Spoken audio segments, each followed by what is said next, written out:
if you're looking at novel solutions, then paper prototyping is a great way of starting.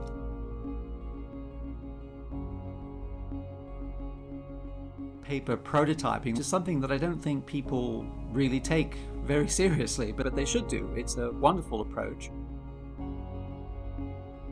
It's very cheap and easy to do, so low technology, low cost, can be done at the very early stages of design and development. Easy to create, modify, and animate because you do all that by hand. It avoids distractions with superficial detail, a fixation that that button is too large, or it's too small, or it's too blue, or what have you. It prevents the "you must be very nearly finished" impression that sometimes customers get when you're showing them higher fidelity mock-ups without them realizing that there's an awful lot of work that still needs to be done behind the screens. It's very much less intimidating to users. Users really do get that you're trying things out, and obviously they're quite keen to give you useful feedback. And tied up with that is the whole aspect that it just looks much more malleable, much more unfinished than any form of screen mock-up. So as a concept, it's quite wonderful, but we don't do enough of it.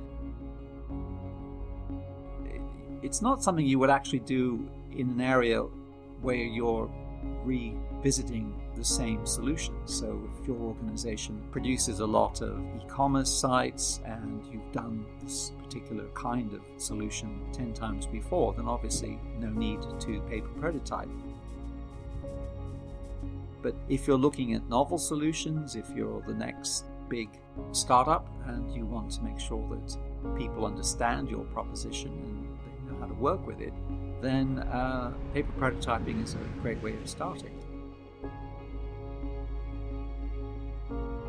So this is from Caroline Snyder, a friend of mine, who has written a book called Paper Prototyping.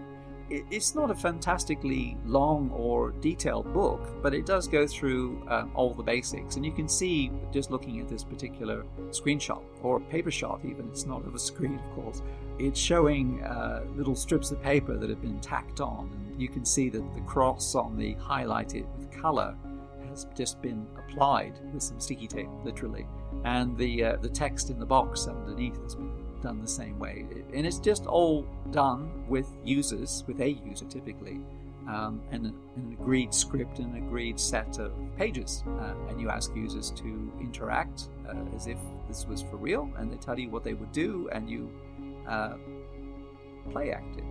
So it's fairly standard office supplies. You can do most paper prototyping with about £10, dollars, or euros worth of office stationery, but you need to, as I mentioned here, make sure that you've tested your process before the user arrives, that you know what you're going to do if certain things happen, and you need to agree with the team what this process is meant to look like, so that you're not basically testing something different from what the design team is proposing to do.